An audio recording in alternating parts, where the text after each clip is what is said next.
Olá, meus irmãos. Bom dia, boa tarde, boa noite. Dependendo da hora que você estará assistindo este vídeo, será um bom dia, poderá ser uma boa tarde e também uma boa noite. Meus queridos, na outra rede social, a vizinha, o Tique, eu coloquei um vídeo falando sobre salvação. Vocês já observaram que a palavra salvação na Bíblia,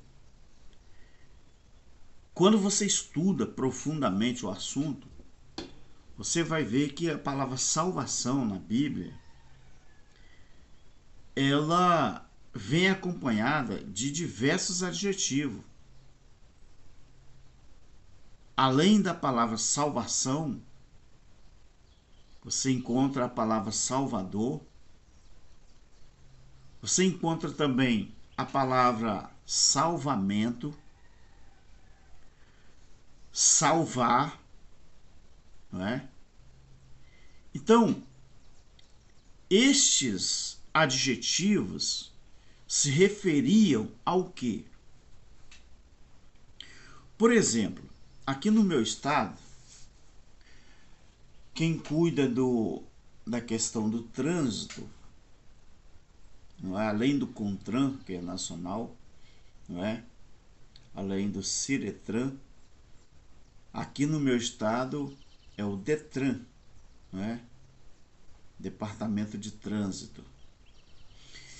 E o DETRAN tem uma propaganda que eles colocam assim: use o cinto de segurança, ele poderá salvar a sua vida.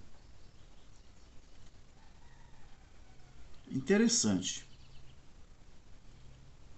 Nesse caso, o cinto de segurança, ao usá-lo, você poderá estar salvando a sua vida de quê? De um possível acidente que causaria a sua morte.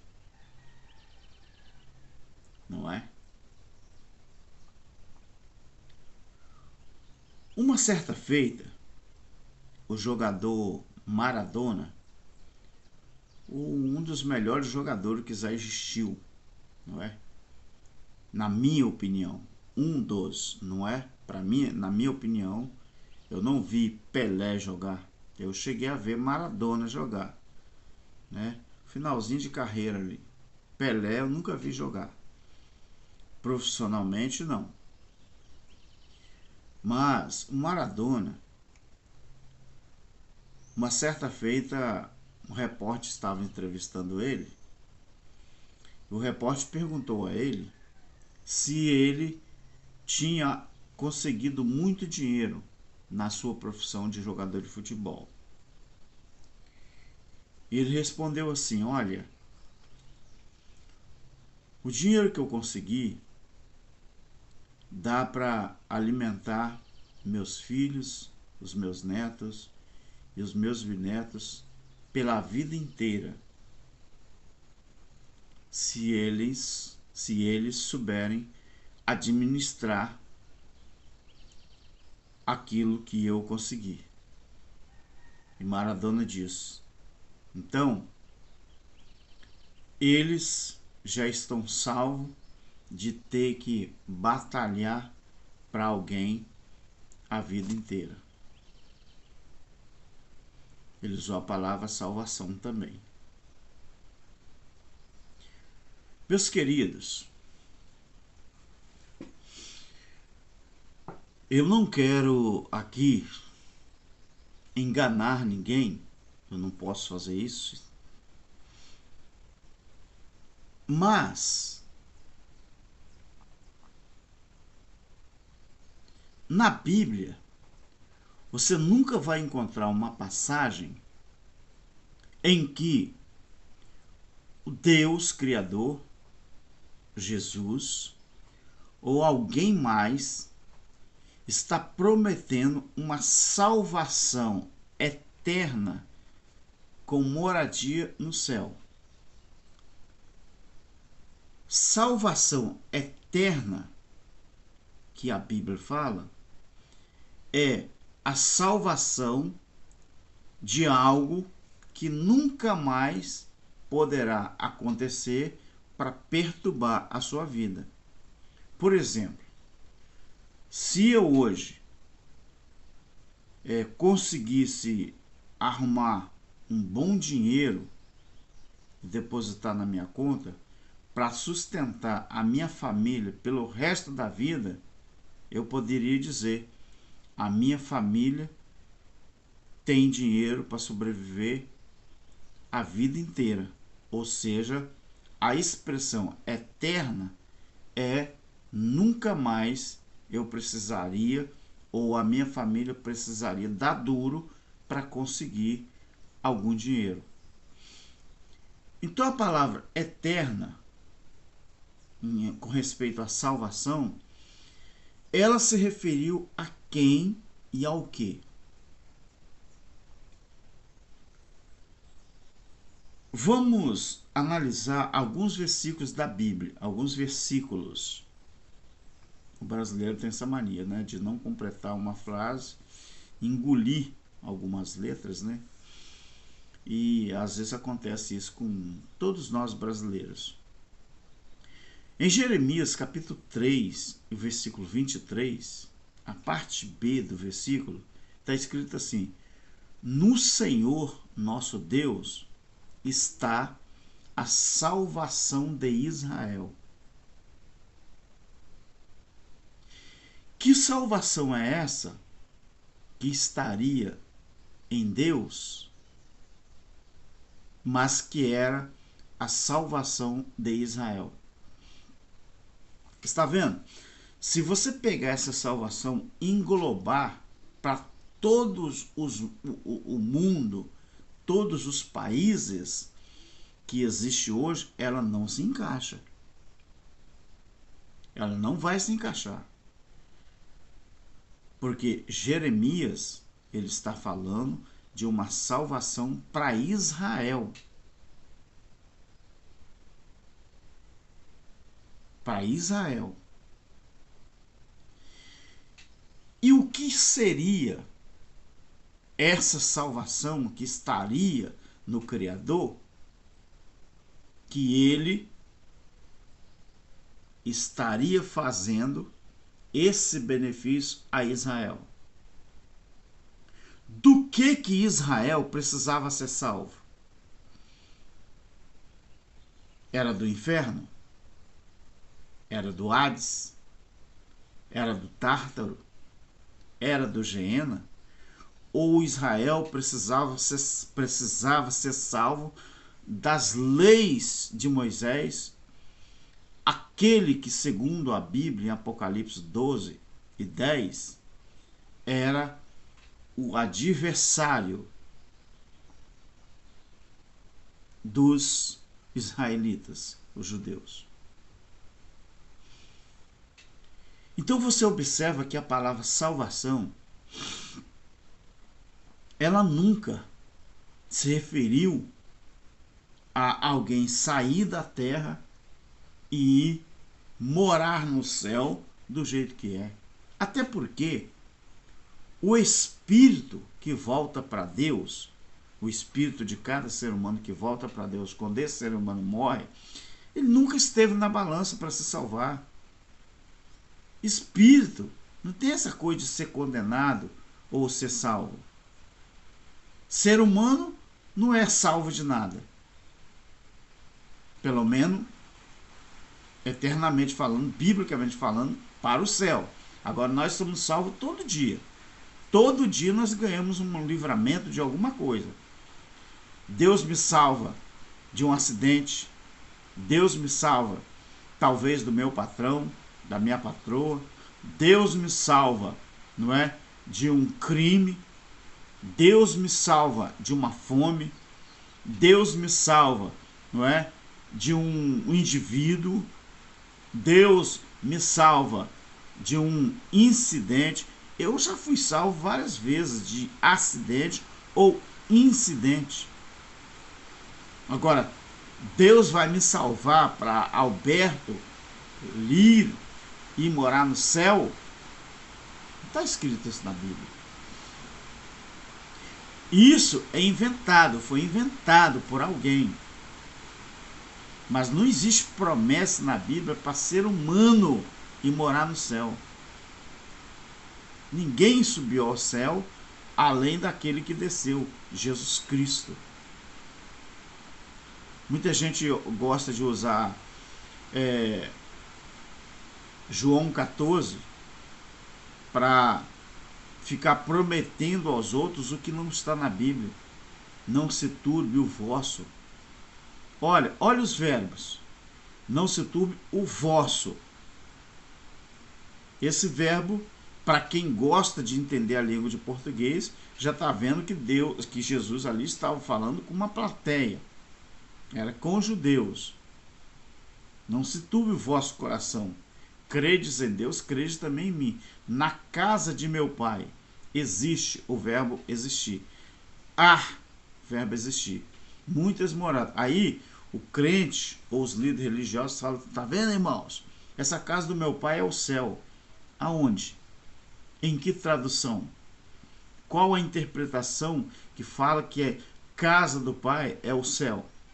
Se nós já vivemos o reino de Deus estabelecido desde o ano 70, em que Deus, o próprio, habita em nós. E nós somos a casa de Deus. Como que eles falam que a casa de Deus, nesse caso aqui, é o céu? Na casa do meu pai há muitas moradas. Ele bota um condicional. E se eu for, e vos, olha o vos aqui, ó, segunda pessoa, estava falando com o povo judeu. Então, o resto das nações estava isento disso. Ou não. Ou a língua portuguesa não pode ser respeitada nesse caso. E se eu for, e vos, preparar lugar para vocês, eu voltarei outra vez. E voltou. Voltou. Só que esse capítulo, esse versículo, é puramente espiritual. São figuras de linguagem para lugares, posições espirituais. Não era lugar físico. João 14 era posição espiritual. Aonde que você vai ver isso? No próprio instituição dos 5 ministérios. Efésios 4. E também na própria palavra, capítulo 12 de Hebreus, versículo 22, 23, você vai ver que aquela situação ali era condição espiritual. Então, João 14 é condição espiritual. Ali, Jesus não está prometendo salvar ninguém fisicamente para ir morar no céu, não. No céu não é lugar de alguém físico morar, não. O próprio Deus está lá, os anjos, o Espírito. Agora, o próprio Deus que estaria lá, ao mesmo tempo, ele mora aqui, ó. Outra passagem. Malaquias, capítulo 4. Graças a Deus, eu estou olhando aqui na minha porta de vidro aqui, tem uma porta de vidro do meu lado, e aqui na frente é a rua, né? E graças a Deus, começou a chover nessa madrugada. Estava muito quente, muito calor aqui no meu estado, no sul, né? A minha cidade é Piúma, cidade das Conchas, sul do Espírito Santo. A hora que você quiser pesquisar, pesquise. É uma cidade linda, maravilhosa, litoral, né? Graças a Deus. Agora é litoral. Mas você acredita que eu vim morar nessa cidade de Piúma, eu estava com 7 anos de idade. Hoje eu estou com 60 anos. Eu sou do norte do estado, sou de Linhares, mas eu nunca tomei um banho de mar, água salgada. Quando eu era moleque, sempre gostei de água doce, lagoa, rio, essas coisas. Então pesquisei, tá bom? Minha cidade, Piúma, cidade das Conchas. E por sinal, graças a Deus, começou a chover. Em Malaquias, no capítulo 4, versículo 2, o próprio Deus, através do profeta Malaquias, ele disse assim, para vós. Vós, eu não me canso de falar que é a segunda pessoa do plural e está se referindo a alguém, a um grupo. a uma plateia de ouvintes. Nesse caso, Malaquias 4:2 era para o povo de Israel. Para vós, eu vou botar o pé da letra, a gramática aqui, como está no passado, nessa fala aqui, para vocês, que é a mesma coisa, que temeis o meu nome, nascerá o sol da justiça, trazendo salvação debaixo das suas asas. Esse debaixo das suas asas é uma figura de linguagem. Essa salvação estaria debaixo das asas de Deus. E aí, como entender essa salvação debaixo das asas? Aí você tem que ir no livro de Daniel, onde Daniel fala asas da desolação, se referindo ao exército romano. Quem estava trazendo essa asas da desolação? Você sabe que uma asa aberta, ela abrange uma certa circunferência. Só que essa asa aberta, para a figura de linguagem de Malaquias 4:2, onde ela passa, ela traz sombra. Essa sombra, ela se referia à destruição que causou o exército de romano lá em Israel no ano 70. Asas da desolação. Nesse caso aqui, salvação debaixo das suas asas. Irmãos, isso é maravilhoso, eu me emociono. Porque tem pessoas que não entendem e ainda criticam isso aqui. Trazendo salvação debaixo das suas asas. Ao mesmo tempo que Israel estava sendo desolado pelo exército romano, era a própria salvação que Deus estava trazendo para eles. Mas salvação de que, Alberto? A salvação das ordenanças da lei. Deus salvou Israel daquelas ordenanças. Deus salvou Israel daquele opositor. Deus salvou Israel daquele diabo. A maior prova que Deus salvou Israel, não a salvação eterna para morar no céu. Deus salvou Israel das ordenanças da lei. A maior prova foi a destruição do templo ali em Jerusalém no ano 70. Dá para você entender isso, queridos? Por que seria salvação eterna?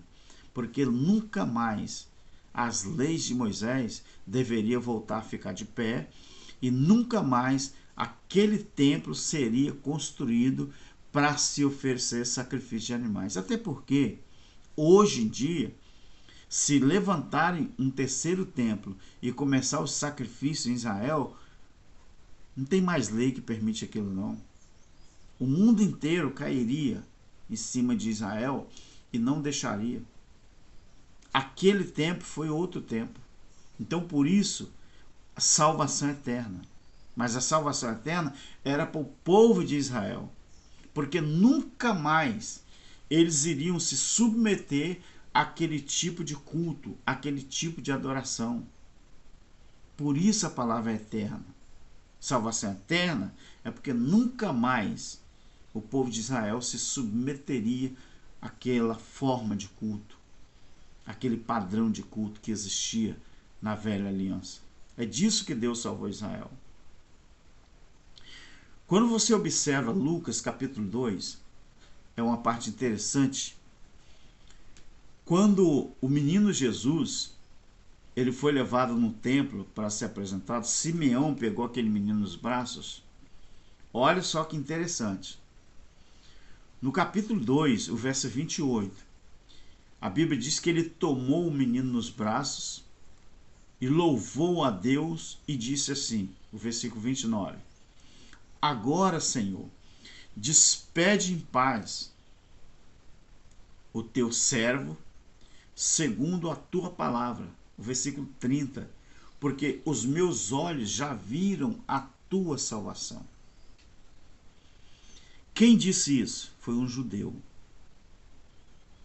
Simeão era membro ali do Sinédrio do templo. Ele era um sacerdote. E ele disse: agora eu posso morrer em paz.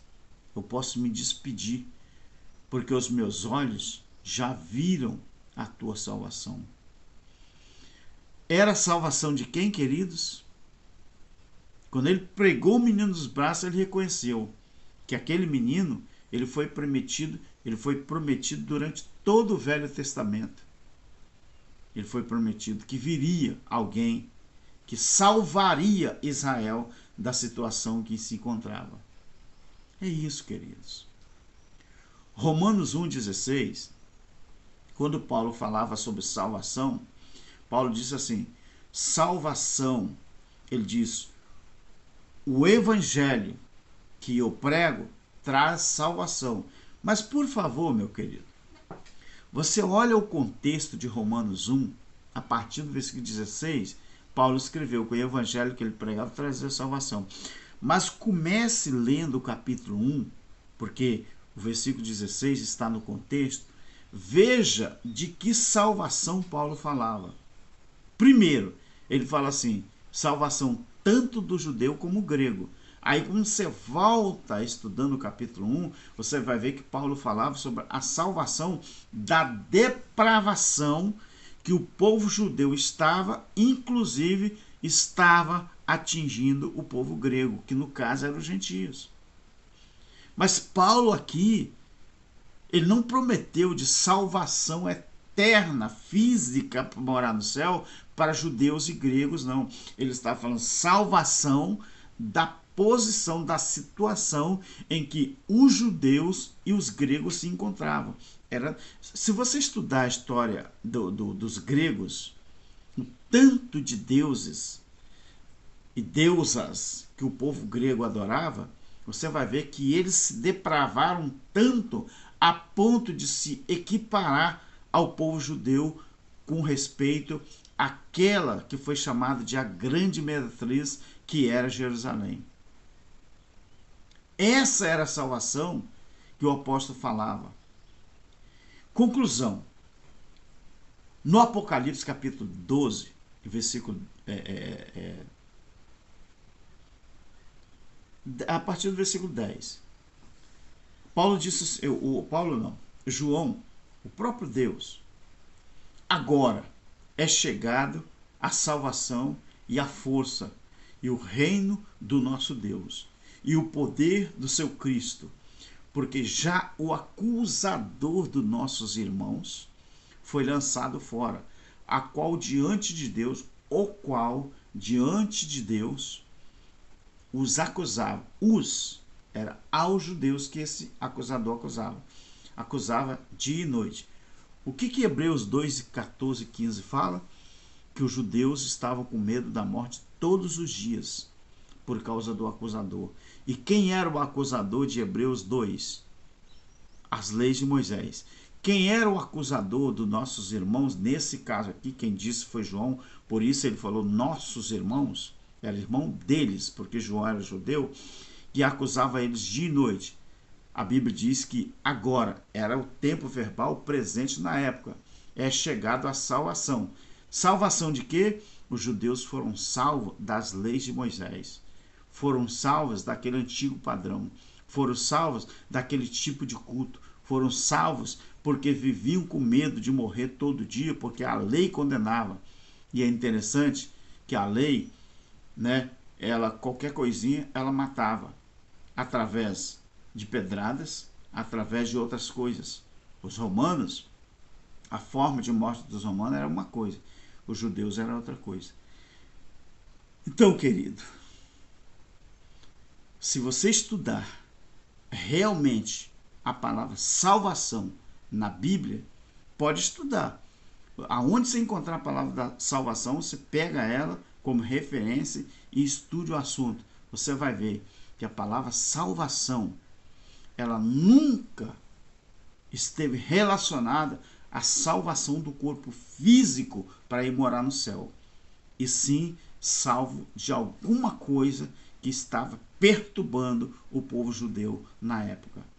Você pode ser salvo de várias coisas, mas na Bíblia não tem promessa de salvação para o corpo físico para ele ir morar no céu. O que vai morar no céu, o que volta, na verdade, nem vai, volta para Deus quando o ser humano morre, é o Espírito de Deus que está aqui dentro de nós. É isso. Espero que você entendeu e Deus te abençoe e tamo junto. Deixa aí na aba dos comentários, deixa o seu like e tamo junto, tá bom? Se inscreve no canal e Deus que abençoe sempre. Tchau.